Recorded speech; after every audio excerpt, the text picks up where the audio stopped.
फौजी हैं, सीने में गोली झेल सकते हैं, बेइज्जती नहीं। বলিউড বাদশাহ শাহরুখ খান প্রশংসায় ভাসালেন অনিল কাপুরকে। পর্দায় অনিলের মারকাটারি অ্যাকশন ও সাবলীল অভিনয় দেখে আপ্লুত শাহরুখ খান। ৫ মার্চ মুক্তি পায় সুরেশ ত্রিবেণী পরিচালিত Hindi action drama Subedar. Big enjoy. সদ্য মুক্তিপ্রাপ্ত সুবেদারে শার্টঊর্ধ্ব অনিলের প্রথম ঝলক দেখে মুগ্ধ স্বয়ং শাহরুখ খান। নিজের সোশ্যাল মিডিয়া হ্যান্ডেলে সুবেদারের ঝলক শেয়ার করে শাহরুখ লেখেন, আমার প্রিয় অনিল কাপুরকে এই লুকে দারুণ লাগছে। তোমার এই সংযত অথচ মনে দাগ কেটে যাওয়া অভিনয় সবসময়ই আমায় অনুপ্রাণিত করে। অ্যাকশন দৃশ্যগুলো অসাধারণ। अभी घर जाओ, अम्मा रास्ता देख रही होगी।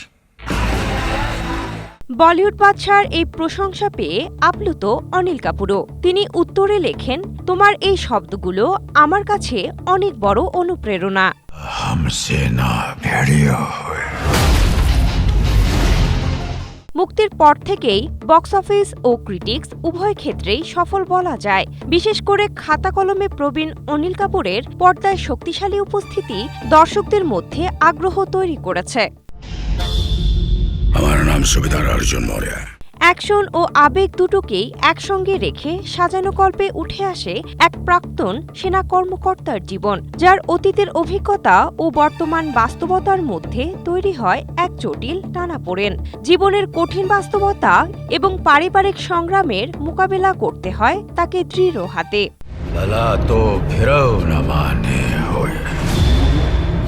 অ্যাকশন থ্রিলার ঘরানার সিনেমায় ভক্তরা অনিলের পরিবর্তন দেখে তাকে ভারতীয় টম ক্রুজ বলতে শুরু করেছেন। সুবেদারে তার রাফ অ্যান্ড টাফ অবতার দেখার জন্য দর্শকদের মধ্যে প্রবল আগ্রহ দেখা গেছে। लला की चुनर मुनरिया होए। Sinthia Aktari, Asia post.